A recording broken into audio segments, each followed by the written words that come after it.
জায়গায় বৈশা বৈশা বলে, এই মিম্বরে, পবিত্র মিম্বরে বৈশা বৈশা বলে, আল্লাহর নাম নিয়ে আপনারা নায়িকাদের দিক তাকাবেন। কি বলে? আল্লাহর নাম নিয়ে কোন দিকে তাকাইবেন? কোন নায়িকার নাম বইলা, ওই কোন দেশের নায়িকা, ওর নাম বইলা বলতেছে আল্লাহর নাম নিয়ে ওর দিকে তাকাবেন, দেখবেন কি সুন্দর। সুবহানাল্লাহ, নাউজুবিল্লাহ বলে। আচ্ছা, এই কোরআন যারা পড়ে আল্লাহ তাদেরকেও হিকমতওয়ালা বানায় দেয়। এই কোরআন যারা পড়ায় আল্লাহ তাদেরকেও হিকমতওয়ালা বানায় দেয়। আল্লাহ উলামায়ে কেরামদেরকে হিকমতওয়ালা বানিয়েছেন।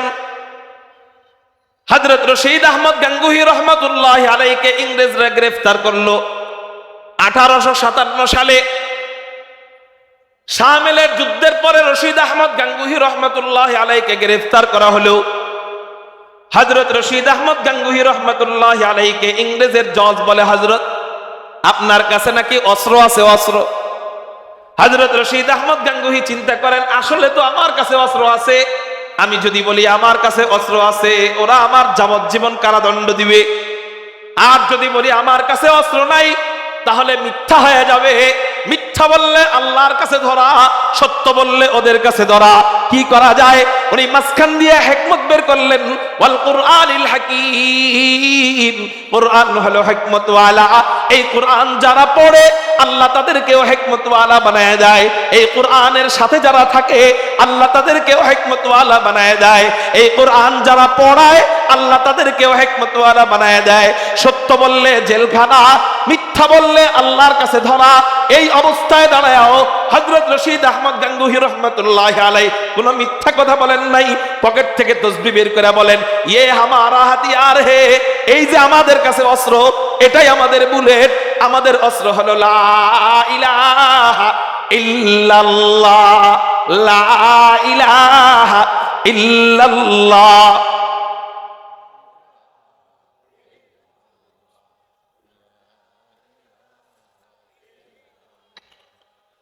লা ইলাহা ইল্লাল্লাহ। अल्लाह अल्लाह क्या मुजामर शेद के मैं खाना में है, अल्लाह अल्लाह क्या मुजामर शेद के मैं खाना में है, दोनों आलम की हकीकत एक पैवाना में है। ला इलाहा इल्लल्लाह, ला इलाहा इल्लल्लाह मुहम्मदुर रसूलुल्लाह। मुहब्बतेर साथे बोलेन सल्लल्लाहु अलैहि वसल्लम। हजरत रशीद अहमद गंगोही रहमतुल्लाहि अलैहि, उनाके जिज्ञासा करा হয়, হযরত আপনার কাছে অস্ত্র আছে কিনা? উনি চিন্তা করেন, আমি যদি বলি অস্ত্র আছে তাহলে ধরা, আর যদি মিথ্যা বলি তাহলে আল্লাহর কাছে ধরা। এই জন্য উনি হিকমত অবলম্বন করলেন। পকেট থেকে তাসবিহ বের করে বলেন, হ্যাঁ আমার কাছে অস্ত্র আছে। কয় কই তোমার অস্ত্র? কয় এটা আমার অস্ত্র। জোরে বলেন সুবহানাল্লাহ। হযরত কাসিমুল খায়রাত ওয়াল উলুম কাসিম নানুতুবি রাহমাতুল্লাহি আলাইহি দারুল উলুম দেওবন্দ মাদ্রাসার প্রথম মুহতামিম কাসিমে সানি থা और जिल्ले वलीउल्लाह था, कासिमे सानी था और जिल्ले वलीउल्लाह था, वो खुदा के सरजमी में हुज्जते इस्लाम था, वो खुदा के सरजमी में हुज्जते इस्लाम था। इंग्रेजদের বিরুদ্ধে যুদ্ধের সিপাহসালার ছিলেন হযরত কাসিমুল খায়রাত ওয়াল উলুম কাসিম নানুতুবি রাহমাতুল্লাহি আলাইহি। এই কাসিম নানুতুবিকে ইংরেজরা গ্রেফতার করতে যায়। কাসিম নানুতুবি রাহমাতুল্লাহি আলাইহি তখন দারুল উলুম দেওবন্দ মাদ্রাসার সাতটা মসজিদ ঝাড়ু দিতেছিলেন। এই ঝাড়ু দেওয়ার সময় ইংরেজ যায়া কাসিম নানুতুবিকে জিজ্ঞাসা করে, এ মিয়া মৌলভী কাসিম কাহা? মৌলভী কাসিম কোথায়? মৌলভী কাসিমকেই জিজ্ঞাসা করে মৌলভী কাসিম কোথায়? উনি মনে মনে চিন্তা করেন, আমি তো মৌলভী কাসিম, আমি যদি বলি আমি মৌলভী কাসিম ধরা খেয়ে যাব, ওরা আমারে জেলখানায় নিয়ে ঢুকাবে। আর যদি বলি আমি মৌলভী কাসিমকে চিনি না, আল্লাহর আদালতে ধরা খাইতে হবে। আমাদের আকাবিররা, আমাদের বুজুর্গরা জীবন চলে যাবে মাগার মিথ্যার আশ্রয় নিতেন না। আর আমাদের অবস্থা এমন, আমাদের মিথ্যা বলাটা কালচারে রূপান্তরিত হয়ে গেছে, কালচারের পরিণত হয়ে গেছে। নিয়ত করেন আমরা জীবন চলে গেলেও ইনশাআল্লাহ আর জীবনে মিথ্যা বলবো না। মিথ্যাটা আমাদের অভ্যাসে পরিণত হয়ে গেছে। এই ভাই অমুক জায়গায় কত দূর? হুজুর 2 কিলোমিটার, কিন্তু যাওয়ার পরে দেখা যায় 30 কিলোমিটার। সত্য বললো না মিথ্যা বললো? হুজুর আগামীকালকে ভাই ও ব্যবসাওয়ালা, ও ব্যবসায়ী ভাই, আপনার টাকা আগামীকালকে দিয়ে দিব, মাগার আগামীকালকে সে অসুস্থ, খুঁজে পাওয়া যায় না, আছে না নাই? আল্লাহর কসম, এই মাল আমি কিনছি ভাই 150 টাকা দিয়ে, তোমার লাগে 160 টাকা আমি দিব। কিনছে 80 টাকা দিয়ে। কয় টাকা দিয়ে? সত্য না মিথ্যা? বলে জীবন চলে গেলেও আমাদের বড়রা মিথ্যা বলতেন না, কারণ মিথ্যা বলা মুনাফিকের আলামত। নবীজি বলেন আয়াতুল মুনাফিকি সালাস, মুনাফিকের আলামত 3টা। ইদা হাদ্দাসা কাযাবা, কথায় কথায় মিথ্যা বলবে, ওয়া ইদা ওয়াদা আখলাফা, বারবার ওয়াদা খেলাফ করবে, ওয়া ইদা তুমিনা খানা, আমানত রাখা হলে আমানতের খেয়ানত করবে। হা হা হা, আমানত যখন রাখা হবে সন্তানদেরকে, সন্তানদের সাথে খারাপ আচরণ করবে, ছেলেকে সব সময় বেশি দিবে, মেয়েকে সব সময় কমটা দিবে।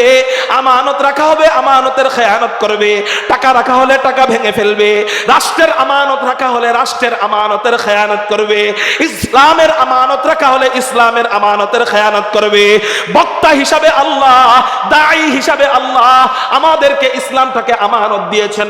আমরা আপনাদের সামনে কথা বলি, প্রত্যেকটা কথা হলো আমানত। এই আমানতের খেয়ানত করে অনেক মুনাফিক আছে না নাই? এই জায়গায় বৈশা বৈশা বলে, এই মিম্বরে, পবিত্র মিম্বরে বৈশা বৈশা বলে, আল্লাহর নাম নিয়ে আপনারা নায়িকাদের দিক তাকাবেন। কি বলে?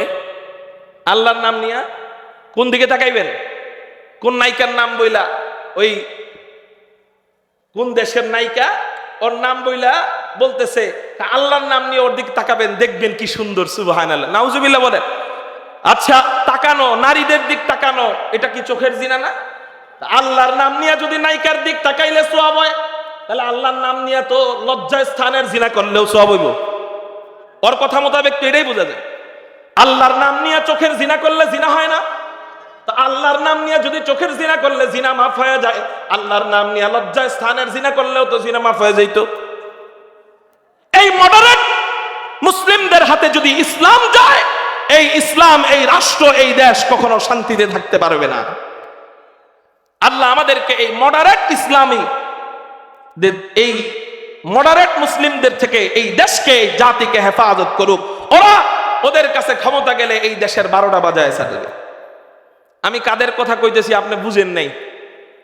বুঝছেন আপনারা? আচ্ছা, বুঝলে ভালো। এখন নাম কম যাইব না, কারণ এখন মুসলমান এক হওয়ার সময় তো ওই দলের নাম কইলে আবার সমস্যা।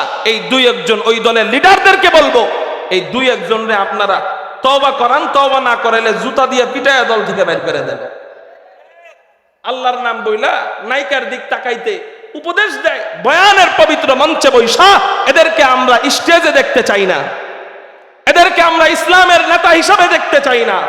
তওবা যদি না করে, এদেরকে ঘাড় ধাক্কা দিয়ে আপনাদের দল থেকে বের করে দেন। আপনাদের দলকে আল্লাহ ঠিকায় রাখবে। আমাদের আকাবির বুজুর্গরা জীবন চলে গেলেও জবান দিয়ে কোনো খারাপ কথা বলতেন না, মিথ্যা কথা বলতেন না। হযরত কাসেম নানুতুবি রহমাতুল্লাহি আলাইহি বলে, এই মৌলভী কাসেম কোথায়? উনি নিজেই মৌলভী। উনি যেই জায়গায় দাঁড়ায়ছিলেন, উনি চিন্তা করেন আমি যদি বলি আমি মৌলভী কাসেম, তাহলে ওর কাছে ধরা আমারে জেলে নিবে। আর যদি বলি আমি মৌলভী কাসেমকে চিনি না, তাইলে আল্লাহর কাছে ধরা। মিথ্যা বললে আল্লাহর কাছে ধরা খাবো। কি করা যায়? কি করা যায়? ওই যে ওয়াল কুরআনিল হাকীম, কুরআন হলো হিকমত ওয়ালা। এই কুরআন যে পড়বে, এই কুরআন যারা পড়াবে, আল্লাহ তাদেরকেও হিকমত ওয়ালা বানায় দেয়। হযরত কাসেম নানুতুবি হিকমত অবলম্বন করলেন। উনি যেই জায়গায় দাঁড়ায়ছিলেন, ওই জায়গার থেকে 5 হাত দূরে যায় আগের জায়গা দেখায় বলতেছেন, মৌলভী কাসেম আবি তুই হাথা। মৌলভী কাসেম কিছুক্ষণ আগেই তো এই জায়গায় ছিল, এখন জানি কই। বুঝেন নাই আমার? সুবহানাল্লাহ বলেন। উনি যেই জায়গায় দাঁড়ায়ছিলেন, ওই জায়গার থেকে 5 হাত দূরে যায় আগের জায়গায় দেখায় বলতেছেন, মৌলভী কাসেম কিছুক্ষণ আগে এখানে ছিল, এখন জানি কই। ওই মদনের মাথা কি ওইরকম? ওরা মনে করছিল মৌলভী কাসেম নানুতুবি মনে হয় 20 মিনিট আগে এই জায়গায় ছিল, এখন মনে হয় নাই। সুবহানাল্লাহ বলেন। এটা উলামা হযরতদের হিকমত। জোরে বলেন, উলামা হযরতদের হিকমত। কুমিল্লার এক ওয়াইজ ছিলেন, নাম মুস্তাফা আল হুসাইনি রহমাতুল্লাহ আলাইহি। চিনেননি আপনারা? উনি হোটেলে ঢুকছেন নাস্তা খাওয়ার জন্য। তো খানা খাইতেছিলেন, আপনার মুরগির রোস্ট চিনেন না? মুরগির রান খাইতেছে। মুরগির রান খাইতেছে, পাশে একজন কোটটাই পড়া বড় লোক বসে রয়েছে, চা দিয়া রুটি খাইতেছে। কি দিয়া? এখন মনে মনে তার অনেক দিনের আশা, হুজুরগো বাস দিব। হুজুরগো তো সহজে বাস দেওয়া যায় না, আজকে একটু হুজুরগো বাস দিব। এখন হুজুরে কয়, হুজুর কন্ত দেখি আমাগো এলাকার কুকুর বিলাইরা মুরগির রান কেমনে খায়? হুজুরে কি খাইতেছে? মুরগির রান। হ্যাঁ, কি প্রশ্ন করছে যে আমাগো এলাকার কুকুর বিলাইরা মুরগির রান কেমনে খায়? যে প্রশ্ন করছে হ্যাঁ আবার খাইতেছে কি? চা দিয়া রুটি। এখন হুজুরে কয় মনে মনে যে আমারে তুই আটকাইতে আসছস, আমাগো চিনোস নাই? আল্লাহ আমাদেরকে হিকমতের দৌলত দান করছেন। ওয়াল কুরআনিল হাকীম ইউতিল হিকমাতা মান ইয়াশা ওয়া মান ইউতাল হিকমাতা ফাকাদ উতিয়া খায়রান কাসীরা। আল্লাহ কুরআনের বদৌলতে আমাদেরকে হিকমতের দান করেছেন, হিকমতের জ্ঞান দান করছেন। আমাদেরকে তুই আটকাইতে আসোস। হুজুর বলে আপনি জানেন না এত বড় শিক্ষিত মানুষ যে আমাগো এলাকার কুকুর বিলাই মুরগির রান কেমনে চাবায়? শোনেন আমার থেকে, আমাগো এলাকার কুকুর বিলাইরা মুরগির রান কেমনে চাবায়? আমাগো এলাকার বড় লোকেরা কোটটাই পয়রা চা দিয়া রুটি যেমনে চাবায়, আমগো এলাকার কুত্তা বিলাইরা মুরগির রান হেমনেই চাবায়। খাইছেন এই বাস। এটা হুজুরদের হিকমত, এটা হুজুরদের জেহেন।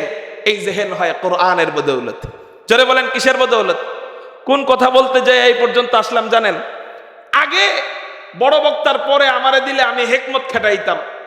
মাহফিলে গেছি এক জায়গায় চট্টগ্রামে, তো আমাদের মাওলানা হাফিজুর রহমান সিদ্দিকী হাফিজাহুল্লাহ উনি বয়ান করছে আরো 4 বছর আগে। তখন আমি নতুন বক্তা, একেবারে প্রথম বছর।